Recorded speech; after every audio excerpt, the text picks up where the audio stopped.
Bàn cầu chăm sóc sức khỏe S800. Chăm sóc sức khỏe gia đình bạn với thiết kế chuẩn Nhật. Đèn xung quanh phía sau, nút bên đa chức năng,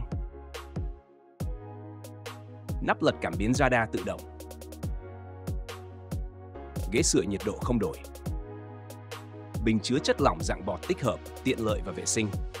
lớp phủ bọt chống bắn tung tóe, chống mùi, khử mùi hương liệu, loại bỏ mùi hôi,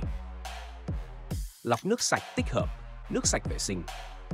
nước nóng ngay lập tức, vòi phun tự làm sạch, rửa mông, dọn dẹp di chuyển cho nữ, chăm sóc bằng ánh sáng hồng ngoại nhẹ nhàng và thân thiện với da, khử trùng bằng tia cực tím tự động, không giới hạn áp lực nước để xả, nắp đóng êm nhẹ nhàng.